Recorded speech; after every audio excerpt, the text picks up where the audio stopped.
मैं मंजरी शुक्ला आप सभी का हिंदी है जिंदगी समूह में स्वागत करती हूँ और ऋषि शर्मा जी को धन्यवाद देती हूँ जिन्होंने मुझे इस मंच पर आज अपनी बात कहने का अवसर प्रदान किया। मैं आकाशवाणी कुरुक्षेत्र में उद्घोषक हूँ और स्वतंत्र लेखन का कार्य करती हूँ। बच्चों से मुझे एक विशेष लगाव है। बच्चों की कंपनी मुझे बहुत पसंद है। इस वजह से मुझे बच्चों के लिए और बच्चों के ऊपर कहानियां लिखना बहुत पसंद है। अब तक करीब 400 साढ़े 400 के ऊपर मैं बाल कहानियां लिख चुकी हूँ। कहानीशाला के बाद आज पहली बार मैं आपके सामने इस मंच पर प्रस्तुत हुई हूँ। कहानीशाला में मुझे आप सभी लोगों से जुड़कर बहुत अच्छा लगा था। जो महीने भर में श्रृंखला चली थी और उसमें बहुत सारे लोगों ने हमें कहानियां भेजी थी और बहुत सारे लोग उसके बाद कहानियां लिखने का उन लोगों ने प्रयास किया, कहानियां लिखी और उनकी कहानियां प्रकाशित हो रही हैं और वो मुझे अभी भी मैसेज करके बताते हैं। तो मुझे ये देखकर बहुत अच्छा लगता है कि जितनी मेहनत मैंने की थी ईश्वर की कृपा से वो सफल हुई और लोगों का इस लेखन के क्षेत्र में जो है रुझान बढ़ा। नमस्कार ऋषि जी, नमस्कार त्रिलोकनाथ जी। और बाल साहित्य के बारे में मैं इतना कहना चाहूंगी कि बाल साहित्य शब्द दिमाग में पहले ही सब जैसे ही हमारे दिमाग में ये शब्द आता है, हम कहीं सुनते हैं बाल साहित्य बचपन, तो हमें ये समझ में आ जाता है कि ये साहित्य जो है, ये लेखन जो है या ये कहानियां जो हैं, ये बच्चों के लिए लिखी गई हैं। बाल साहित्य सदियों से बच्चों के साथ साथ हर जो उम्र होती है, चाहे वो प्रौढ़ हो चाहे वो वृद्ध हो, उन सबको कहानियां लुभाती हैं। ये बात अलग है कि उनकी रुचियों में अंतर आ जाता है, उनकी प्राथमिकताएं बदल जाती हैं, उनकी पसंद नापसंद बदल जाती है और इस कारण वे जो कहानियां हैं अपने अपने रुचि के अनुसार पढ़ते हैं और सुनते हैं। क्योंकि देखा गया है कि हर व्यक्ति के अंदर बचपना होता है और हर व्यक्ति के अंदर एक बच्चा जरूर छिपा होता है। तभी जब किसी भी उम्र का व्यक्ति अपने हम उम्र दोस्तों से मिलता है या स्कूल के बच्चों से मिलता है, तो वो बिल्कुल बच्चा बन जाता है और ये भूल जाता है कि वो कहाँ पर बैठा है, ऑफिस में है या रेलवे स्टेशन पे या बस स्टैंड में। हम व्यक्ति को अपने दोस्तों के साथ ठहाके लगाते हुए या हंसते हुए जब देखते हैं और तो उनमें से आप देखिएगा कि बचपन की बातें वो लोग अपनी जरूर शेयर करते हैं अपने टीचर्स को, अपने फ्रेंड्स को, अपने स्कूल्स को, अपने प्रिंसिपल को। वो लोग कुछ नहीं भूलते। तो यही होता है बचपन, इतना मासूम, इतना निर्मल, इतना कोमल कि वो किसी भी उम्र में अपने जिसने भी उसे प्यार दिया है वो उन्हें हमेशा याद रखता है। कहानियां सुनना सभी बच्चों को बहुत पसंद होता है, बड़ों को भी पसंद होता है। बस यही होता है कि अपने भाग दौड़ की जिंदगी में व्यस्त समय में से कहानियां वो लोग समय निकालते हैं। पर बच्चों को तो आप कभी भी बैठा दीजिए, वो कहानियां सुनना बहुत पसंद करते हैं। छोटा बच्चा जब कहानी सुनता है तो बहुत गौर से सुनता है और इसीलिए जब वो छुटपन में कहानियां सुनता है तो उसे कहानियां बहुत लंबे समय तक याद रहती हैं। मैं अभी आपको बताना चाहूंगी, हमारे एक पड़ोसी हैं जिनकी उम्र करीब 55-56 या 60 वर्ष के करीब की है।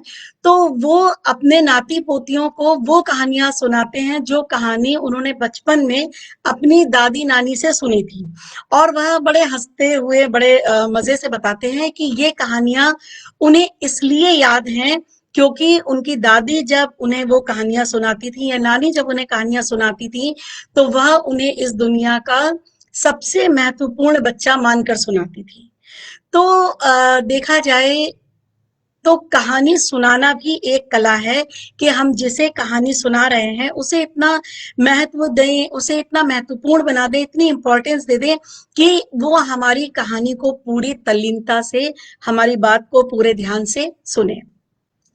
दरअसल कहानियों के माध्यम से ही त्याग, साहस, बलिदान, परिश्रम आदि जो बहुत अच्छे गुण होते हैं, तमाम गुण बच्चे को सिखाए जाते हैं कि सच बोलना चाहिए, चोरी नहीं करनी चाहिए, झूठ बोलने से पाप पड़ता है। ये सब गुण ऐसे जब हम उसको डांट के डपट के सिखाएंगे या बताएंगे तो वो हमारी बातों पर ध्यान नहीं देगा। पर जब हम कहानियों के माध्यम से उसे ये बात समझाएंगे तो वह उसको तुरंत सुन लेगा। तो हमने देखा कि जब बच्चा बातों ही बातों में ये सब सीखकर भविष्य में इन गुणों को अपनाता है तो एक बेहतर इंसान के रूप में समाज में जाना जाता है। आज पचासों उदाहरण ऐसे दिखाई देते हैं जिनमें बाल साहित्यकारों ने आज के युग के आधुनिक जीवन के मूल्यों को भी अपने साहित्य में उतारने का प्रयास किया है। छोटी छोटी कहानियां मुझे बहुत सारी याद हैं। मेरी कई कहानियों में भी इस प्रकार का उल्लेख आया है और अन्य साहित्यकारों की कहानियों में भी मैंने पढ़ा है कि छोटे छोटे कुत्तों के बच्चे जब ठंड में ठिठुरते हुए बच्चों को दिखाई पड़ते हैं तो वे उन्हें घर में लाते हैं, उन्हें बोरे या टाट का टुकड़ा जो है वो उड़ा देते हैं और उसके बाद बहुत खुश होते हैं। बच्चा दूध पीता है तो वो बच्चे भी बहुत खुश होते हैं। या फिर किसी जानवर को चोट लग जाती है तो वो अपने घर पर आकर बताते हैं कि मम्मी पापा की मदद से उस जानवर की मदद कर सके। और जो मुझे लगता है कि मदद करना जो है, सहायता करना है, वो कंजक्टिवाइटिस की तरह होता है। अगर एक बच्चा किसी की मदद करता है और वो अपने दोस्त को ये बात बताता है या अपने मम्मी पापा को बताता है, तो जब वह अगली बार किसी को मुसीबत में पड़ा हुआ देखते हैं तो खुद ब खुद उसकी सहायता करने के लिए वो जाते हैं। तो जब मैंने अभी हिंदी शिक्षण मंच पे जब वो पढ़ा था, एक निबंध पढ़ा था श्री हजारी प्रसाद द्विवेदी जी का, क्या निराश हुआ जाए, उसमें मुझे एक बात से बहुत प्रेरणा मिली कि जब भी हम कोई अच्छाई करते हैं तो ये बात हमें बतानी चाहिए। वैसे मैं अभी तक अच्छाई जो करती थी हमेशा छुप कर करती थी, पर अच्छाई बताने से उसमें लिखा था कि समाज में, लेखक बताते हैं कि समाज में लोगों को ये प्रेरणा मिलती है कि हम अच्छाई करें। जैसे इस ग्रुप में भी ऋषि शर्मा जी आजकल जो सर्दी में ठिठुरते हुए लोगों को कंबल बांट रहे हैं, उनकी मदद कर रहे हैं, तो वो ये जब बताते हैं तो लोग मोटिवेट होते हैं और आगे बढ़कर सहायता करते हैं। तो इसीलिए मुझे लगता है कि जब हम किसी की मदद करते हैं तो उसे दूसरों को बताएं, ताकि दूसरे अगर कम से कम हमें आर्थिक रूप से मदद नहीं कर सके तो वो हमारे साथ कंधे से कंधा मिलाकर खड़े हों और हमें मोटिवेट करें, समाज के और लोगों को मोटिवेट करें, जिससे जो गरीब लोग हैं, जो मजबूर लोग हैं या जो बेसहारा जानवर हैं, उनकी मदद के लिए बच्चों के साथ साथ बड़े लोग भी आगे आए। अब कहानी का जैसे मैं आपको बात बता रही थी, तो मैं एक वर्कशॉप ले रही थी, उसमें कहानी का एक कंपटीशन था। तो बच्चों को आजकल बहुत ज्यादा पता है, सब कुछ पता है। छोटे छोटे बच्चे थे वो, 6 क्लास के, 7 क्लास के, 8 क्लास के। तो जब उनसे मेरी बातचीत हुई तो उन्होंने कहा कि वह अंतरिक्ष में जाना चाहते हैं, नासा में जाना चाहते हैं, चांद पर जाना चाहते हैं, मंगल पर जाना चाहते हैं। वे देखना चाहते हैं कि चांद पर गड्ढे हैं तो कितने सारे गड्ढे हैं। देखिए, बच्चे तो इसीलिए बच्चे कहे जाते हैं। मंगल में पानी है तो कितना सारा पानी है। उसमें से कई बच्चे तो शनि ग्रह के बारे में जानने के लिए बहुत उत्सुक थे। बहुत सारे बच्चों को ये भी पता था कि नासा के हबल टेलीस्कोप से जो शनि की तस्वीरें मिली हैं, वहां पर जो उनके छल्ले हैं यानी जो रिंग्स हैं शनि के, वे कैसे दिखते हैं। तो उनके बारे में और वहां के बारे में ज्यादा से ज्यादा जानकारी पाने के लिए ये बच्चे बहुत उत्सुक हैं, जो हमारे आजकल के, जिन्हें हम छोटे छोटे बच्चे समझते हैं। तो उन बच्चों से बात करके मुझे पता लगा कि उन्हें ये पता है कि हबल टेलीस्कोप क्या होता है। चांदी के समान चमकीले रंग के छल्लों में लिपटा हुआ शनि ग्रह भी उन्हें पता है। वही बृहस्पति ग्रह के 4 चांद यानी उपग्रह डायनामिट, कैलेस्टो, आइयो व यूरोपा भी उन्हें पता है। तो मुझे जानकर बहुत आश्चर्य भी हुआ और बहुत खुशी भी हुई कि हमारे बच्चे आज की तारीख में कितने ज्यादा जागरूक हैं, कितने ज्यादा अवेयर हैं। पहले बच्चा बोर होता था तो कहानी सुन लेता था, आस पड़ोस में जाकर खेल आता था, किताब पढ़ लेता था जैसे कि हम लोग करते थे अपने बचपन में, या लाइब्रेरी से कॉमिक्स ले आते थे, या फिर मैदान में जाकर लड़के जो है वो क्रिकेट खेल लेते थे। पर आजकल का बच्चा तो बोर होता ही नहीं है। उसे पता ही नहीं है कि बोर क्यों हुआ जाए। क्यों? क्योंकि उसके पास स्मार्टफोन है। वो 24 घंटे व्यस्त हो चुका है। उसके पास फेसबुक है, व्हाट्सएप है, ट्विटर है और टिकटॉक की दीवानगी तो हम सबको पता है। मुझे लगता है कि अगर टिकटॉक इंडिया में बैन नहीं हुआ होता तो हम वर्ल्ड में नंबर 1 पे होते। इतने वीडियो, इतने जितने हमारे बच्चों ने बनाए हैं, शायद कोई दूसरा बना ही नहीं सकता था, और वो भी बिना कोई टेक्निकल एजुकेशन लिए हुए। छोटे छोटे बच्चे जिन्हें 8 का पहाड़ा नहीं पता, 9 का पहाड़ा नहीं पता, वो टिकटॉक वीडियो में ऐसे एक्सपर्ट मतलब बने हुए हैं, आपसे क्या बताएं। 2-4 बच्चे मेरे पास आते हैं, आजकल ऑनलाइन एग्जाम्स देने होते हैं, तो उनमें से एक बच्चा है वो 5वीं क्लास में है। और जो दूसरा है वो चौथी में है। तो उसको पहाड़ा नहीं आ रहा था, तो मैंने उससे कहा भाई पहाड़े नहीं आ रहे हैं तो कैसे तुम्हारे गणित के सवाल हल होंगे। तो वो चुपचाप रहा। तो दूसरा जो था उसके साथ वाला, टिंगू सा था छोटा सा, वो बोला इसको वीडियो बनाना बहुत आता है। तो हमने कहा अच्छा पढ़ाई के वीडियो बनाए हैं? कहता नहीं नहीं पढ़ाई के नहीं, टिकटॉक के वीडियो बनाए हैं। और आप मानोगे कि उसके एक दो नहीं, कम से कम पचासों वीडियो हैं। उसको वो सब मतलब बिना कहीं से सीखे हुए वो सीख गया।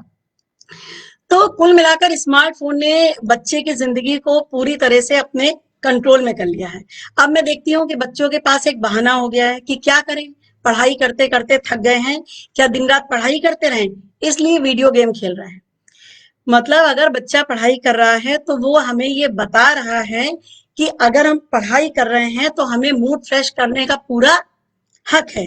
और इसीलिए हम मोबाइल में जाकर वीडियो गेम खेल रहे हैं। चाहे चश्मे का नंबर बढ़ता चला जा रहा है, सिर दर्द होता चला जा रहा है, आंखों में पानी आना, जलन की तो समस्या आम हो गई है।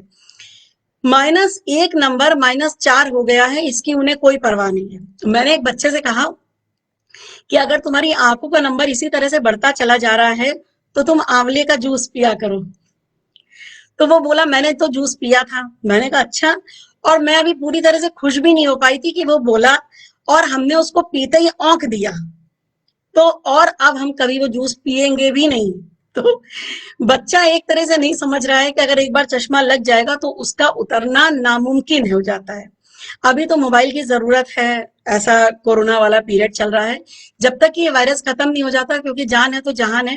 पर इसके अलावा अगर सब परिस्थितियां पहले की तरह ठीक हो जाती हैं, अच्छी हो जाती हैं, बच्चे स्कूल जाने लगते हैं, पढ़ने लगते हैं, तो हमें बच्चों को ये बताना पड़ेगा कि भैया ये जो मोबाइल फोन है उसका सबसे जरूरी काम बातचीत करना है। वो घर में वीडियो गेम खेलने के लिए नहीं आया है, उसके और भी बहुत सारे काम होते हैं।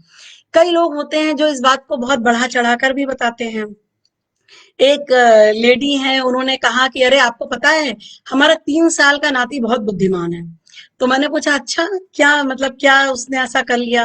तो उन्होंने कहा अरे इतना बुद्धिमान है, इतना बुद्धिमान है कि हमको मोबाइल के कोई फंक्शन नहीं आते हैं, वो सारे के सारे दबा लेता है, बटन टक टक टक टक कर लेता है और हमको बता देता है। तो अरे वो तो सब बता ही देगा। अगर किसी बच्चे के हाथ में खाना खाने से लेके और रोने से लेके और हंसने से लेके उसको चुप कराने का सारा साधन अगर एक मोबाइल फोन हो गया है, तो यही बच्चा मतलब मुझे तो लगता है 8-10 साल तक मोबाइल बनाना ही ना सीख जाए अपना। तो ये तो हमें रोकना पड़ेगा। अगर ये उसकी जगह बच्चे को मोबाइल की जगह उसको अगर आपने हाथ में किताब पकड़ाई होती या कोई कहानी पढ़कर सुनाई होती। पर कहानी सुनाने का तो समय ही नहीं रह गया है। इतना समय अगर होता कि बच्चों को कहानियां पढ़कर सुनाई जा सके, तो बच्चों में किताब पढ़ने का, पुस्तकें पढ़ने का और कहानी पढ़ने का शौक हर घर में समझिए हर बच्चे को होता। आप उसको मोबाइल की जगह अगर किताब देते तो वह एक किताब पढ़ता, उसको खत्म करता और दूसरी आपसे जरूर मांगता, और इस तरह से उसकी आदत पड़ जाती। आज हम देख रहे हैं कि नई पीढ़ी के लोग अपने बच्चों को कहानियां और कविताएं नहीं सुना पा रहे, क्योंकि उन्हें खुद ही नहीं पता है। मैं कितने ही घरों में देखती हूँ जहां पर कविताओं की सीडी लगाई जाती है, कहानी की सीडी लगाई जाती है, यूट्यूब लगा दिया जाता है और बच्चों को बैठा दिया जाता है। और कहा जाता है कि हमारा बच्चा तब तक खाना नहीं खाता है जब तक वो यूट्यूब का वो जो एनिमेशन वीडियो है वो नहीं देख ले। अरे हम लोगों ने भी खाना खाया है, हमारे से जो पहले लोग थे उन लोगों ने भी खाना खाया ही है। कोई ऐसे बिना खाना खाए इतना बड़ा नहीं हो गया है। बस ये है आदत की बात है। आप बच्चों को बैठा के कहानियां सुनाइए, बच्चा खाना खाएगा। मुझे याद आता है मेरी बेटी थी जब छोटी थी, 2.5 साल की, 3 साल की, तो मैं उसको घंटों बैठकर कहानियां सुनाती थी। शायद हो सकता है इसी तरह से मैं लिखना सीखी हूँ, क्योंकि उस टाइम पे मैंने लिखना शुरू नहीं किया था, पर मैं उसको दुनिया भर की जो भी किस्से कहानियां होते थे वो बना बना कर सुनाती थी। और जब उस मुझे पता चलता था कि उसका पेट भर गया है, क्योंकि वो तो कहानियां सुनने में इतना तल्लीन हो जाती थी, उसे पता ही नहीं चलता था कि उसका पेट भर चुका है। तो मैं कहती थी कहानी खत्म हो गई, अब अगली बार के कहानी में जो है तुम्हें कहानी सुनाई जाएगी। तो अगर बच्चों को कहानियां सुनाई जाएगी, उनके हाथ से स्मार्टफोन हटाया जाएगा, तो वो जरूर सुनेंगे। अब ये देखा जा रहा है, अगर हम स्टीव जॉब्स का नाम लें या बिल गेट्स का नाम लें, उनको कौन नहीं जानता है। तो आज से 10 साल पहले अप्रैल 2010 में जब स्टीव जॉब्स ने आईपैड लॉन्च किया था, तो उन्होंने अपने बच्चों को इससे एक लंबे समय तक दूर रखा था और उन्होंने बताया था कि उनके बच्चों ने बहुत समय तक आईपैड का उपयोग ही नहीं किया था, क्योंकि वो जानते थे कि स्मार्टफोन एक लत की तरह है और इसका विकृत रूप हमारे सामने पबजी और ब्लू व्हेल के रूप में आया है। हम देख रहे हैं इसको। इवन बिल गेट्स का मैं एक इंटरव्यू पढ़ रही थी, तो उन्होंने अपने इंटरव्यू में बताया था कि 14 साल तक, जब तक उनके बच्चे 14 साल के नहीं हो गए, तब तक उन्होंने अपने बच्चों को मोबाइल फोन नहीं दिया। और यहाँ तक कि जब वे लोग खाना खाते हैं तो उनकी टेबल पर सेल फोन यानी मोबाइल फोन कभी नहीं होता है। अगर हम ज्ञान की बात करें, साहित्य की बात करें या फिर किताबों की बात करें, तो हमारे बच्चों को इस हिसाब से लाखों किताबें आज की तारीख में इंटरनेट पर उपलब्ध हैं। अगर खरीद कर पढ़नी है तो उसके बारे में पूरी जानकारी है। बस आप किताब का नाम सोचिए, लेखक का नाम सोचिए और किताब आपके घर तक, दरवाजे तक खुद ही पहुंच जाएगी। आपको कोई मेहनत या भागदौड़ नहीं करनी पड़ेगी। पर किताब खरीदने पर ही पैसे खर्च करने की जो मानसिकता होती है, वो मेरे समझ से परे है। आज जहां बाजार में नमक तक इतना महंगा हो गया है कि वो कहावत ही झूठी हो गई है कि नून तेल में रोटी लगा के खाओ और चैन से सो जाओ। तो अब तो नमक भी महंगा, आटा भी महंगा और तेल का तो पूछिए ही मत। तो हर सामान का जब अपना मूल्य है, व्यक्ति यूज कर रहा है, तो फिर पुस्तकों के मामले में बच्चों की किताबों के लिए ही सारा खर्चा अचानक कहाँ से दिखाई देने लगता है। छोटे छोटे बच्चों को भी आज की डेट में देखिए ये पता है कि ब्रांड क्या होता है। हम तो बचपन में किसी भी दुकान से कपड़े ले लिया करते थे, तब हमें ना ब्रांड पता था, ना कोई स्टाइल के बारे में पता था। इवन बचपन क्या, मुझे याद आता है कॉलेज तक और अभी तक मैंने कभी ब्रांड नहीं देखा। जब कपड़े अच्छे लगते हैं, कोई रंग पसंद आता है, क्वालिटी पसंद आती है, तो वो खरीद लिया गया। पर अब बच्चों को अगर आप बर्थडे गिफ्ट में टी शर्ट देंगे, तो वो बच्चा पक्का देखेगा कि उसकी ब्रांड क्या है, उसमें वो ढूंढते हैं। तो हमने अभी देखा अक्टूबर में, जो 16 अक्टूबर में सेल स्टार्ट हुई थी फ्लिपकार्ट की, तो 16 अक्टूबर से लेकर 21 अक्टूबर तक फ्लिपकार्ट की जो सेल हुई थी, उसमें 3 दिन में ही 70 से अधिक विक्रेता करोड़पति और लगभग 10,000 विक्रेता लखपति बन गए थे। तो लोगों ने कितनी खरीदारी करी, कितना सामान मंगाया, इसका अंदाजा आप लगा सकते हैं। यहाँ तक कि पैरपोच जो होता है, उसको भी मंगाते वक्त कभी उसके पैसे नहीं देखे। पर जब किताब बच्चों की मंगाते हैं 50 रुपए की, 60 रुपए की या 80 रुपए की, तो 80 बार सोचने के बाद भी वो किताब छोड़ देना कहाँ की समझदारी है। अगर हम पुस्तकें खरीदेंगे और बच्चों को देंगे, तभी तो वही बच्चे आगे बड़े होकर पुस्तकें खरीदेंगे। जब हम बच्चों के दिमाग में ये भर देंगे कि पुस्तकें खरीदने के लिए नहीं है, तो बच्चे पुस्तकें कहाँ से खरीदेंगे? वे तो हमारा ही अनुसरण करेंगे। अब आप देखिए, सालों से प्रकाशित हो रही और बच्चों के बीच में बेहद लोकप्रिय पुस्तकें, बाल पत्रिकाएं हमारी आंखों के सामने खत्म हो गई और हम कुछ नहीं कर पाए। सबसे बड़ा उदाहरण अभी लेटेस्ट का नंदन, कादम्बनी और नन्हे सम्राट है। अगर नंदन खरीदी जाती या कादम्बनी खरीद कर पढ़ी जाती, तो क्या ये पत्रिकाएं इस तरह से बंद हो सकती थी? हर उम्र के व्यक्ति को नंदन बंद होने का दुख हुआ। हर उम्र के व्यक्ति को कादम्बनी से जुड़ी हुई अपनी अनेक घटनाएं याद आई और सभी मन महसूस कर रह गए। तो आगे पत्रिकाएं बंद नहीं हो, आगे पुस्तकें चलती रहें, इसके लिए हमें अपने बच्चों को प्रेरित करना होगा, कहकर नहीं बल्कि उनके सामने पुस्तकें खरीद कर, उन्हें पुस्तकें देकर, ताकि वे भी पुस्तक खरीदें। अब हम बहुत सारी राइटिंग वर्कशॉप करवाते हैं, कई लोग करवाते हैं, जो मेरा प्रोग्राम देख रहे हैं वो भी कई लोग राइटिंग वर्कशॉप कराते हैं और बहुत अच्छे करवाते हैं। तो हम बच्चों को सिखाते हैं कि तुम कहानी लिखना सीखो, और बच्चे बहुत शौक से सीखते भी हैं क्योंकि उन्हें कहानी लिखना पसंद है। सबको अच्छा लगता है अपना नाम प्रकाशित होते हुए देखकर किताबों में, सबको अच्छा लगता है, सब एक दूसरे को बताते हैं। तो लाखों बच्चों को, करोड़ों बच्चों को कहानियां लिखना पसंद है। पर अब आप ये बताइए कि जब वे कहानी लिखेंगे और कहानी को छपने के लिए भेजेंगे या प्रकाशित करने के लिए भेजेंगे, तो भेजेंगे कहाँ? क्योंकि उसके लिए तो पत्रिकाएं होना जरूरी है।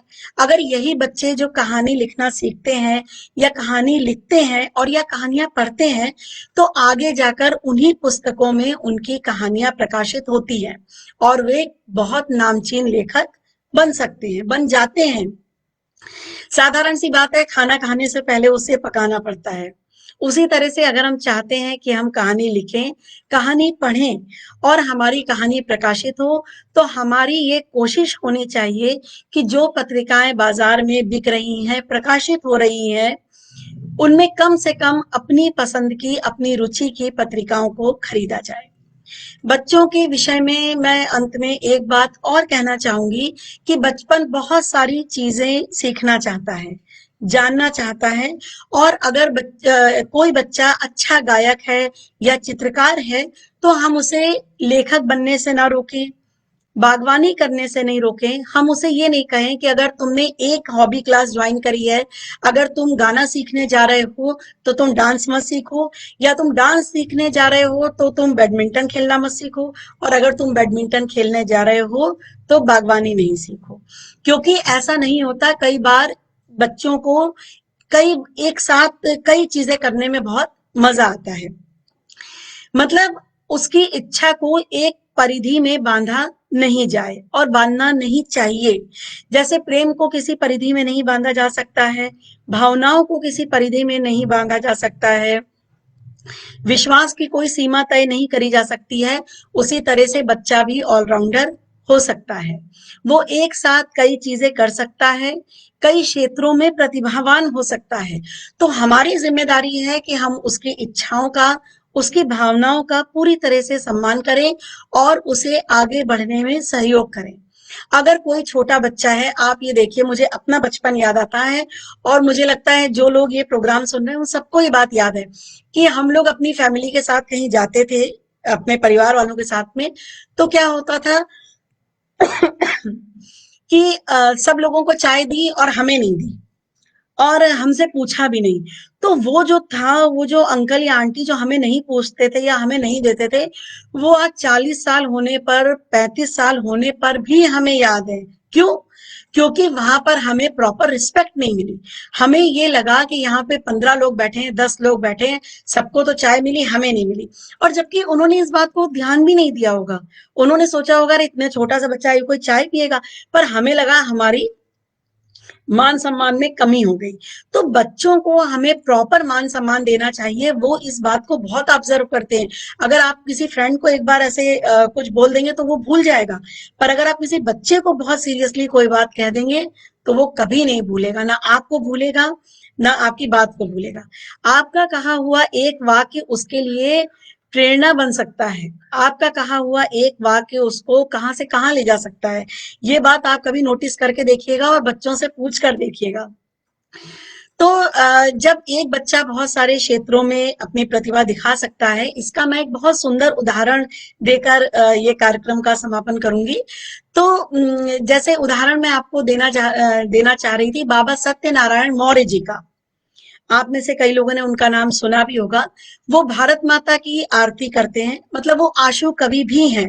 तुरंत कविताएं बनाते हैं और आपको जानकर आश्चर्य होगा कि उन्होंने अपने जीवन में कभी कोई कविता पहले नहीं लिखी, नहीं पढ़ी और ना ही बोली।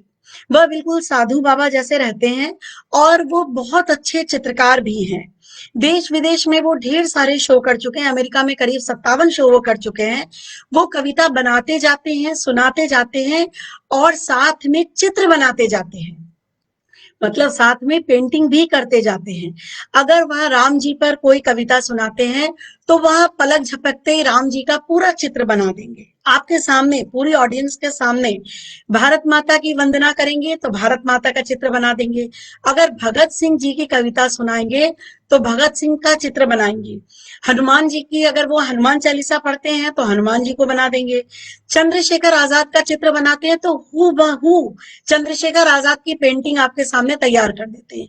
तो हम देखते हैं कि वह दोनों कलाओं में बिल्कुल परफेक्शन के साथ वो निभाते हैं। तो एक व्यक्ति एक ही समय में दोनों कलाओं को एक साथ एक्सप्रेस कर रहा है और बखूबी एक्सप्रेस कर रहा है। वह ग्रामीण पृष्ठभूमि के व्यक्ति हैं और उसके बाद भी आप देखिए कि वह कैसे खड़े खड़े तुरंत पेंटिंग करते जाते हैं और बीच में जब म्यूजिक का गैप होता है, दूसरा स्टैंजा शुरू होने से पहले, उतनी ही देर में वो अपना चित्र पूरा करते जाते हैं। गूगल पर उनके बहुत सारे वीडियोस भी हैं, आप देख सकते हैं। तो हमें, मेरा अर्थ ये था उनके बारे में, मैंने आपको उदाहरण इसलिए दिया कि हमें हमारे बच्चों के बचपन को जितनी ऊंचाई हम दे सकते हैं हमें देनी है, ताकि वह उन्मुक्त गगन में पक्षी की तरह अपने पंख पसार सके। और कल को ये ना कहें कि हमें जो है हमारे मम्मी पापा ने इस चीज के लिए रोका या उस चीज के लिए रोका। हमें अपने बच्चों को, अगर कोई बच्चा गाना गाना चाहता है, जरूरी नहीं है कि वो बच्चा शुरुआत में ही अच्छा गाने लगेगा। कई बार बच्चा बहुत समय के बाद कोई चीज सीखता है, और ऐसा सीखता है कि पूरी तरह से उसमें डूब जाता है, पूरी तरह से उसमें रम जाता है। तो इसीलिए बाबा सत्यनारायण मौर्य जी का जो मैंने आपको अभी उदाहरण दिया, वो तुरंत कविता बनाते हैं, तुरंत पेंटिंग करते हैं, तुरंत चित्रकारी करते हैं, साथ में गाते हैं। और ये एक देखा जाए तो अद्भुत व्यक्तित्व है उनका। और इसी तरह से उनकी प्रेरणा पाते हुए हो सकता है कि हमारे बच्चे भी एक साथ कई क्षेत्रों में अपना नाम रोशन करें, कई क्षेत्रों में अपनी प्रतिभा दिखा सके। इसी के साथ मैं अपने शब्दों को यहाँ पर विराम देती हूँ। और आगे फिर मौका मिला, अवसर प्राप्त हुआ तो मैं आपके सामने फिर प्रस्तुत होंगी, अपनी बात रखूंगी। नमस्कार।